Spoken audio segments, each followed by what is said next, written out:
The day my husband's first love became a widow, he asked me for a divorce. With our daughter's unwavering support, this silver-hair man directly turned away from me and married his first love. Their wedding photos, brimming with happiness, became a viral sensation. When they posted them online, the whole internet world was captivated by their love story. And that was when I walked into their wedding banquet. He staggered toward me, his steps unsteady, yet his grip on his first love's hand remained firm. His voice trembled as he said, "Cynthia, don't ruin my wedding. Let's part on good terms." I smiled. "I'm not here to cause trouble. I'm here to give you both a grand gift." Not long ago, my husband Albert suddenly asked for a divorce. I was stunned. He was 70 years old. What could have possibly made him think this way? Albert didn't bother sugarcoating it. "Kristen's husband passed away. She needs me now. I want to spend the rest of my life with her." My first reaction was shock and heartbreak. But then, almost instinctively, I started questioning myself. Had I done something wrong? Was this just another one of his tantrums? Surely this old man was just being difficult again. Otherwise, how could he come up with something so outrageous? But no matter what I said or did, his mind was made up. He was determined to leave me. It all happened so suddenly, so quickly. Just 2 weeks ago, he was still sitting at home, glasses perched on his nose, reading the newspaper while waiting for me to bring him his meal. And now he was someone else's husband. I swept my gaze calmly across the room. The venue was packed. Albert's students, old friends, and Kristen's devoted readers and admirers filled the space. Among them, someone stood clutching a large bouquet of fresh flowers, preparing to present them to the happy couple. That someone was my daughter, Lisa. The moment she spotted me, she hurriedly shoved the bouquet into the hands of the person next to her and pushed through the crowd to reach us. Her voice carried a trace of frustration as she said, "Mom, what are you doing here? Today is Dad's big day. If you're here to make a scene, don't blame me for getting upset and ask you out. Dad and Aunt Kristen were forced apart for nearly 40 years because of you. Haven't you had him long enough?" "Because of me?" I instinctively questioned. "What kind of person do you think I am?" Lisa's clear, unwavering gaze landed on me, her tone indifferent as she said, "Dad is a scholar and expert. His students are spread all across the country. He's a man of influence. And you're nothing more than an uneducated housewife." Kristen gently tugged at Lisa's hand. "You shouldn't talk to your mother like that," she said. "A housewife who raised you and cared for your father all these years. She's had a hard life too." Lisa's expression softened slightly at Kristen's words. With a sigh, she muttered, "Sure, Kristen, if you say so." Then she turned back to me, still impatient but noticeably more restrained. "Mom, you shouldn't be here. This is Dad and Aunt Kristen's wedding. You don't belong here." She was eager to get rid of me, shutting me out before I could even get a word in. The next thing I knew, I was being ushered out of the hotel's grand entrance. As if worried I might turn around and come back, Lisa quickly added, "Mom, Barry will be getting out of school soon and there's no one home. Why don't you pick him up and take him to the playground?"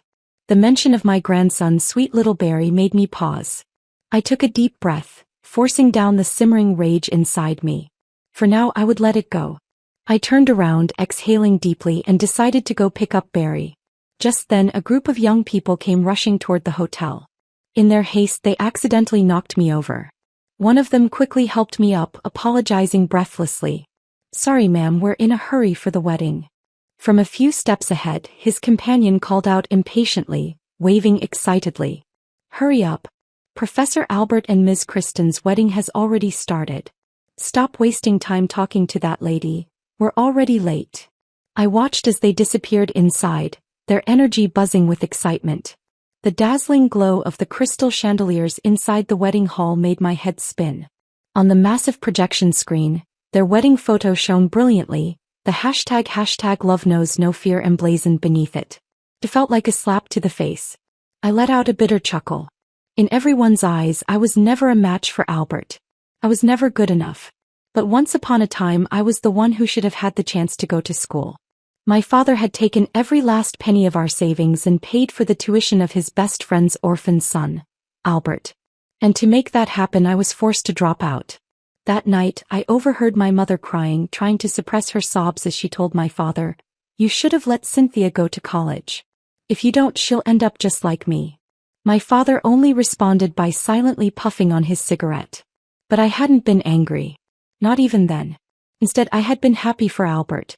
I had rushed to him, bursting with excitement, and said, "You can go to school now. And when you come home, you can teach me everything you learn in college, okay?" The first time Albert left for school, he kept looking back with every few steps as if burdened with guilt. But I had only found him annoyingly hesitant. Back in the countryside, I worked even harder alongside my parents, hoping that by autumn, we could sell more produce so I could buy Albert a gift. That winter, Albert had once held my hand and made a promise. "Cynthia, don't worry. Once I graduate and land a good job, I'll bring you to live with me. We'll have a good life together."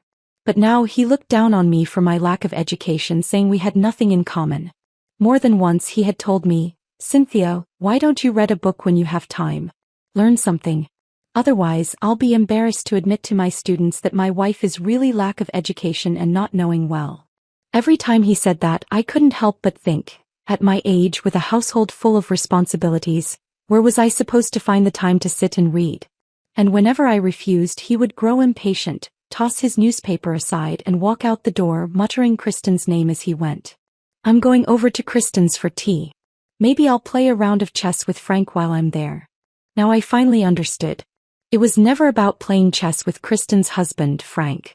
It was about seeing the woman he had always considered his perfect wife. Lost in thought, I stopped in my tracks and looked up. I had already arrived at the kindergarten.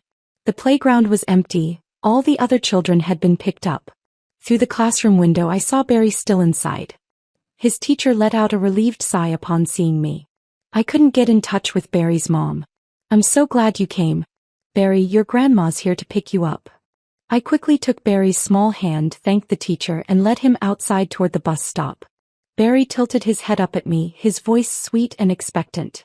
"Grandma, where are we going?" I smiled. "How about the playground?"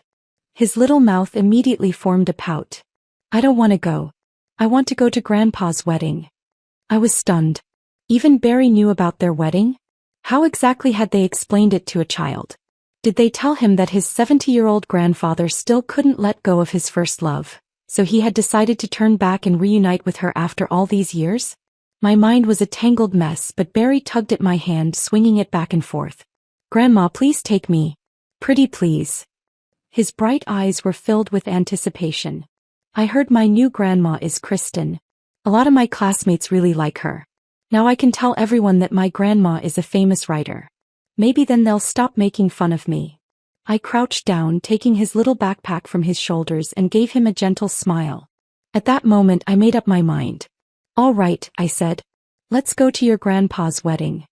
On the way, Barry kept chattering, his little voice filled with questions. "Grandma, does this mean you won't live with us anymore?" He paused, then added, "The other day I heard Mom and Grandpa talking about sending you back to the countryside."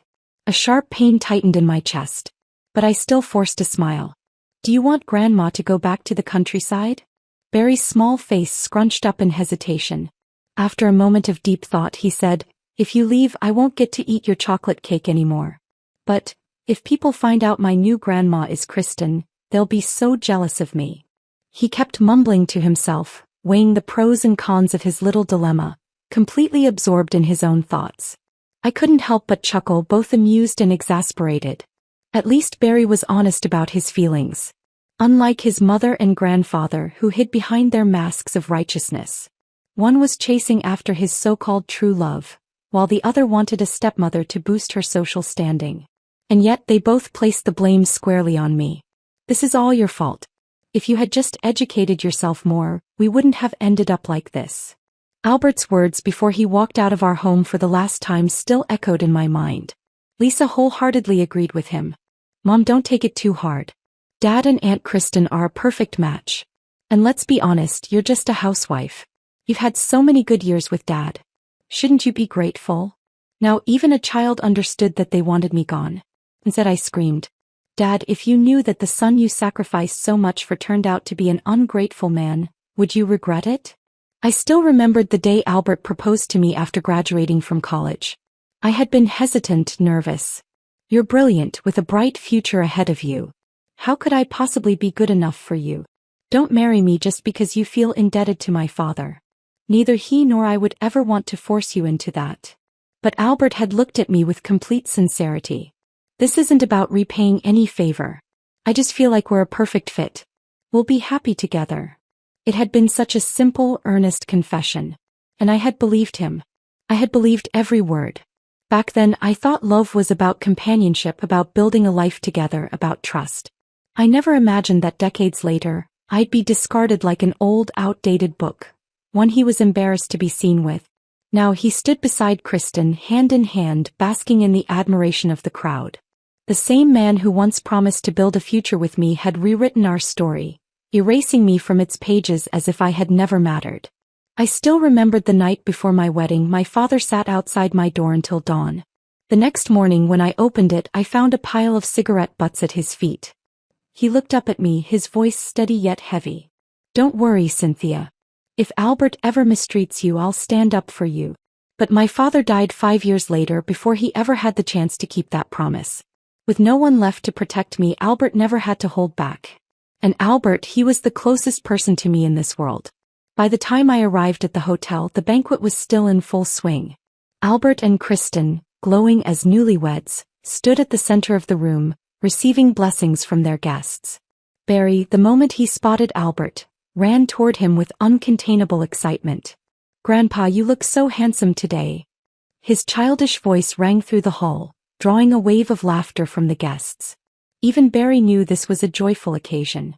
But no one in that room knew that the suit Albert was wearing, the one that made him look so dignified and polished, was sewn by my own hands.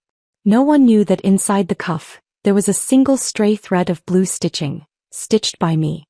He had once called it his lucky charm. And yet today he had pulled it from the depths of his closet, put it on, and married someone else. Kristen turned to me with a gentle smile. "Cynthia, come have a seat. Albert mentioned you'd be moving back to the countryside. What are your plans after that?" Before I could answer, murmurs began to ripple through the guests around us. Why is she here? A woman this ordinary, with no talent or accomplishments, actually managed to marry someone like Professor Albert? She must have had some nerve to pull that off. Right? And now that he's divorcing her, how could she possibly accept it so easily? But let's be honest, she was never a match for him to begin with. Just because their fathers were friends doesn't mean she had the right to hold on to him forever. Their words cut through me like 1,000 tiny blades. Memories flooded back, the ones I had long buried. Like how, despite years of marriage, Albert never once allowed me to visit his workplace. Not even to bring him food, clothes, or important documents. Whenever I had no choice but to drop something off, he insisted I leave it with the security guard, claiming I was just the housekeeper. Or the time I had timidly asked him to recommend some books for me. His response had been cold and dismissive. "Do you even have the ability to read them? Stop wasting time. If you have time for books, you should be in the kitchen. We're hungry." To him, I was never worthy of knowledge. Because if I learned to read, if I broadened my mind, he wouldn't have an excuse to belittle me anymore. And without that excuse, how could he justify leaving me? How could he justify running back to his precious first love? "Mom, what are you zoning out for? Everyone's watching." Lisa's voice snapped me out of my thoughts. She let out an exasperated sigh. "Just leave already. Here, take $100, grab a cab and go home. Don't make a scene. I'll come back after the wedding and have dinner with you, okay?" She pulled out the cash, ready to shove it into my hand. For years, I had been nothing but a housewife with no income of my own. And yet, they meticulously controlled every penny of my allowance, making sure I never had enough to save anything for myself. Every expense had to be accounted for. Even when I fell ill, I had to request money for a doctor's visit. But now she was eager to throw cash at me, desperate to make me leave. How ironic. I stared at the bills in her hand and refused to take them. Lisa hesitated, confused by my reaction. "Is it not enough?" she asked. "Fine. 300. No, 500. Will that do?" Before she could finish, I slapped her across the face. The crisp sound echoed through the hall. Lisa froze, too stunned to react. The entire room went silent as curious onlookers craned their necks to watch the spectacle unfold. I looked her dead in the eyes. "Who do you think you're talking to?" My voice was cold. "You're bribing your own mother to leave, just so your father can marry his mistress in peace? You're just as ungrateful as he is." Lisa stood there, stunned, her cheek burning red. Albert and Kristen quickly stepped in, trying to smooth over the tension. Albert sighed, his tone heavy with forced patience. Cynthia, calm down. This is my wedding. He paused before adding, fine. I admit your father helped me. Without him I wouldn't have gone to college. Hell, I might have starved to death. But I've repaid that debt over the years. I never mistreated you. Kristen chimed in, her voice gentle as if trying to pacify me. I know this must be hard for you, Cynthia. But I'm not trying to erase the past. I accept that you and Albert had a long history together. Albert turned back to me, his expression weary. So why are you still clinging to the past? Why can't you just let go? I let out a short, cold laugh. Half of what you said is true, I said evenly. You didn't mistreat me. After all, I didn't starve to death under your roof. But while you were off securing research grants, most of that money went straight to Kristen and her family. Murmurs rippled through the crowd. I continued, my voice unwavering. And after I gave birth to Lisa, you stopped sharing a bed with me. No, you stopped sharing a room altogether. You told me you needed a quiet space to focus on your research. That you didn't want to disturb me or Lisa's sleep. Even when Lisa was away, you refused to come near me. I met his gaze and tilted my head. Now I finally understand why. The murmur in the crowd grew louder. You weren't preserving your academic focus. You were preserving yourself for Kristen. A stunned silence fell over the room before the whispers erupted again. Oh my God, is she serious? I thought Professor Albert was forced into his first marriage. But now, even if he didn't love her, he was married to her. To treat her like that. Silent treatment for decades? That's just cruel. Albert's face darkened. His hands clenched at his sides as he shook his head. This is humiliating, he muttered. How could you say something like that in front of all these people? I raised an eyebrow. Oh, now you care about your dignity? I took a step closer, my voice sharp and unwavering. You've had decades of dignity, Albert. Where was that dignity when you were sneaking behind Frank's back? When you and Kristen were running around behind her husband's back, keeping your little affair alive? The moment the words left my mouth, the entire banquet hall erupted. Gasps, whispers, scandalized murmurs. Albert's hand shot up, his finger nearly jabbing at my face. His whole body trembled with rage. You foolish woman. Do you have no shame? He snarled. Saying such things in public. I cut him off. Yes, I am foolish. I smiled, slow and deliberate. But at least I know the difference between right and wrong. My eyes flicked between him and Kristen. Unlike you two. Albert was practically shaking now, his face red with fury. And for the first time in years I felt light. Decades ago, on a quiet evening, my father brought home a boy. He told us that the child was the son of a dear friend. A friend who had once saved his life. I can't just leave him to fend for himself, he said. From that night on, Albert lived in our home. My mother was a simple and kind-hearted woman, never one to question my father's decisions. She only knew how to follow his lead. But our small town was filled with gossipers and rumors spread like wildfire. Are you sure that boy isn't your husband's bastard child? Maybe you're raising the child of his mistress. Whenever my mother heard these whispers, she would storm to the door, hands on her hips, ready to fight anyone who dared to spread such filth. Which one of you cowards is running your mouth? My man is nothing like that. Go home and watch over your husbands before they start cheating. He was fierce and unrelenting. But the moment she turned back to Albert, her expression softened. She would smile and say, Don't worry, sweetheart. As long as I'm here, no one will dare bully you. And I, just like my mother, fought tooth and nail for Albert.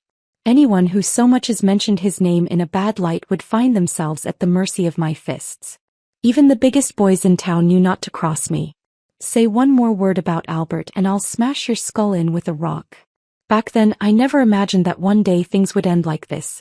That after all those years of standing by his side, I would come to realize that I had wasted my entire life on a fraud. Albert's voice snapped me back to the present, his face as cold as ice. I've already told you, I'm spending the rest of my life with Kristen. No matter how much of a scene you make, it won't change anything. Instead of embarrassing yourself, why not hold on to what little dignity you have left? I spat at his feet. I don't care who you spend your life with, I said. I never said you couldn't move on. But our divorce isn't finalized yet and you've already rushed to throw yourself a wedding. My voice dripped with mockery. Tell me, who here is the one without dignity? I took a step forward, staring him down. You want a divorce? Fine. But I will not accept your terms. My voice grew sharper. I gave everything, to this marriage. And now you want to toss me aside with nothing? Do you think I'm too stupid, too uneducated to know how unfair that is? Kristen let out a low, contemptuous laugh, her eyes brimming with condescension. Cynthia, she sneered, we're not asking you to leave with nothing. It's just that, well, maintaining a household for all these years has been expensive and there isn't much left. But don't worry, when you move back to the countryside, Albert will still send you a living allowance. And I'll even help cover the costs to renovate your old house. Her words sent a ripple through the crowd. The murmurs turned into open disdain. Oh, so that's what this is about. She just wants money. Figures. I knew she wouldn't let go so easily. What a schemer. What a disgrace. Clinging on to him for dear life even after he's moved on. I let out a cold, bitter laugh. I thought I was standing in a room full of intellectuals, I said slowly, my voice dripping with irony. But it turns out you're just as ignorant as they are. My gaze swept across the crowd. You're no different from these two ungrateful, self-righteous hypocrites. I laughed again, softly this time. Then I turned back to Kristen and Albert, my smile razor sharp. You want to play it this way? Fine. I tilted my chin up. I'll see you in court. I may be 70 years old, but at least I've lived long enough to finally see things clearly. If nothing else, I can say I've truly understood life before it ended. I didn't argue with them anymore. I simply turned and went home. While they were still busy celebrating, I packed my belongings. That's when I realized I had almost nothing to take with me. A single suitcase barely half full. When I was done, I dragged it to the front door only to run into them just as they returned. Lisa was the first to speak. Mom, you can stay at the house for a while if you want. We're leaving for a short trip anyway. Her tone was casual, as if we hadn't just stood on opposite sides of a battlefield. Kristen's new book launch was happening in the next city over, and apparently they all wanted to make a trip out of it. I had never expected my daughter to be so close to Kristen. I let out a soft laugh and shook my head. Well, I hope you all have a wonderful trip. I wasn't angry. I didn't argue. That seemed to unsettle them more than anything else. Albert cleared his throat, his voice careful. Cynthia, I know you're a reasonable person. Just don't do anything foolish, all right? Even Lisa, who had always treated me with thinly veiled contempt, looked somewhat uneasy. Where are you going? She asked. I'll drive you. Lisa had never offered to drive me anywhere. Even when I'd asked for a ride to the market, she would always refuse, too embarrassed to let anyone see her scholar father's illiterate wife. And yet today she was suddenly volunteering to take me somewhere. Guilt maybe? I looked at her, my expression unreadable.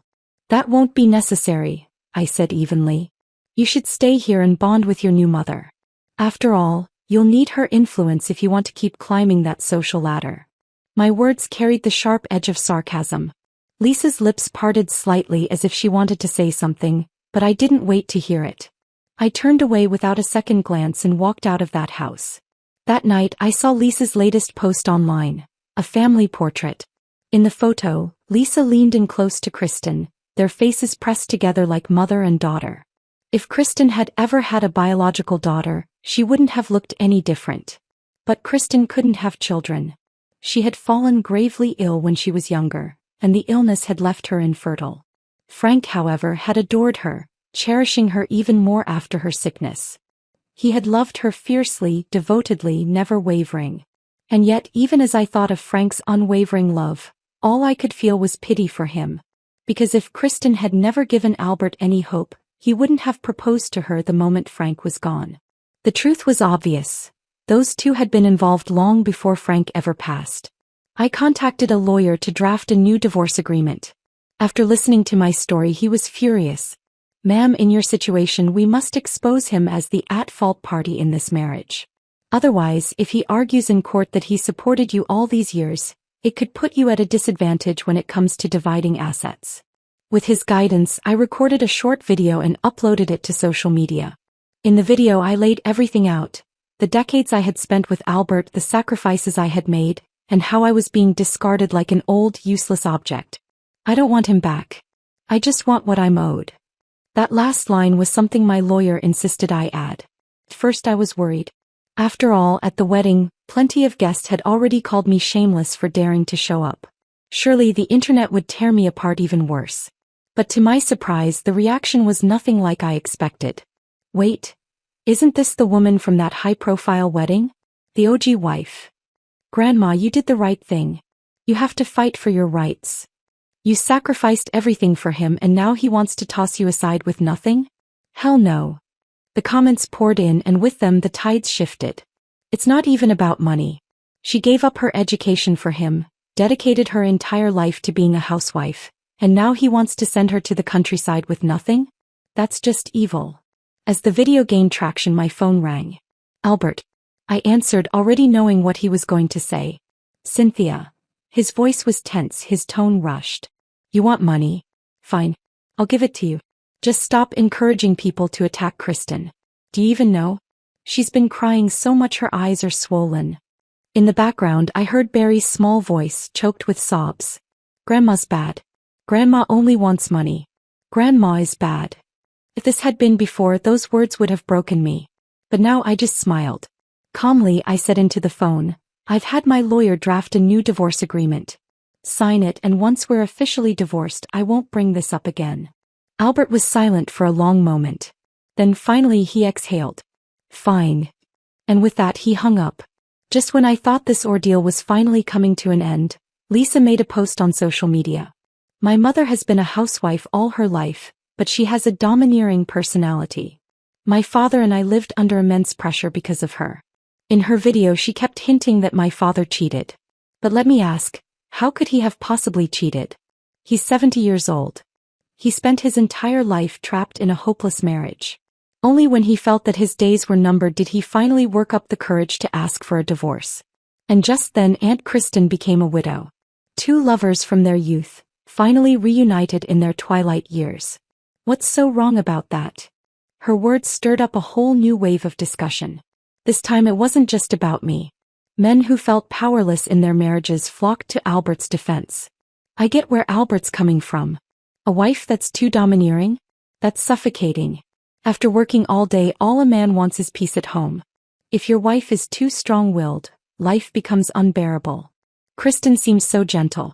Honestly, she and Albert are a much better match. And just like that, the tides turned against me once again.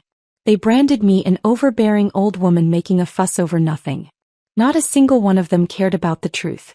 Lisa even sent me a message taunting me. I told you, didn't I? Stop fighting. Just go back to the countryside and live out the rest of your days in peace.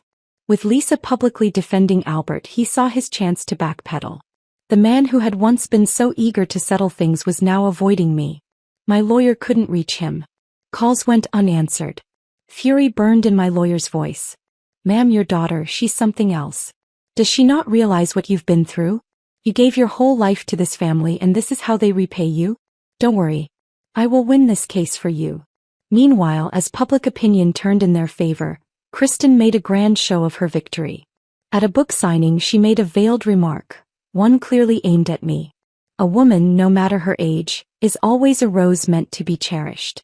And if she isn't loved, well, perhaps she was never a rose worth loving to begin with. The crowd applauded her poetic sentiment, oblivious to the venom laced within it. I let out a cold laugh. She really thought she had won. Just when everyone thought I was bound to lose this battle, I found someone willing to testify on my behalf. Frank's nephew, Patrick. Frank had never had a biological child, but he had always loved children. He had poured all his affection into his nephew. And in the end, when he took his final breath, Kristen wasn't even by his side. She had been away and Patrick had been the one to stay by his bedside to send him off. Patrick recorded a video for me. Hello everyone. My name is Patrick Wilson. I am in name Kristen's nephew, but in reality my uncle was Frank Wilson, Kristen's husband. Or should I say ex-husband now, since she wasted no time marrying someone else after his death. Since I was young I've had a passion for photography. My uncle supported my hobby, he even bought me my very first camera. And with that camera I captured something I wished I had never seen. Kristen. With other men. For years I struggled with what to do. Should I tell my uncle? Should I break his heart? But before I could decide, he was gone. And I can't help but wonder, was Kristen to blame? She had been emotionally distant for years, and my uncle had been growing more and more despondent. And Kristen, she never even tried to hide her affairs. These photos may be decades old, but they're clear enough to show the truth. And among those men was Albert. Even I didn't expect that they had been entangled for so long. The video ended. I called Patrick, thanking him over and over again. On the other end of the line, he was silent for a long time before finally sighing. "Ma'am, you and my uncle are alike. You're both good people. And I refuse to let you suffer like he did. Some people may grow old, but their character remains rotten. People like that don't deserve our respect." The moment I hung up, Lisa's message popped up. "You froze all the family assets. How are we supposed to live now?" Right after Albert called. His voice was agitated. "Cynthia, how could you really go through with suing me? Do you want to ruin my reputation?" I didn't bother entertaining him. Patrick's video had ignited a storm. Public opinion flipped once again. My lawyer released an official statement. Mrs. Cynthia has formally filed for divorce. The only dispute remains the division of assets. My client dedicated her life to this family, only to be betrayed in her later years and left with nothing. This is simply unjust. As her attorney, I will ensure that her legal rights are protected and will take legal action against those spreading false accusations against her. More and more people started speaking up. Former neighbors, Albert's colleagues, even a young woman who had once been Kristen's devoted fan. I used to admire Kristen so much. But after learning the truth, I can't believe I ever saw her as an inspiration. That one simple sentence carried an enormous weight. Kristen's books were pulled from shelves. Several publishing houses publicly severed ties with her, issuing statements condemning her actions. Integrity matters as much as talent. We value literature, but we value morality just as much. Both are indispensable. Then one evening there was a knock at my door. I opened it to find Albert and Kristen standing there.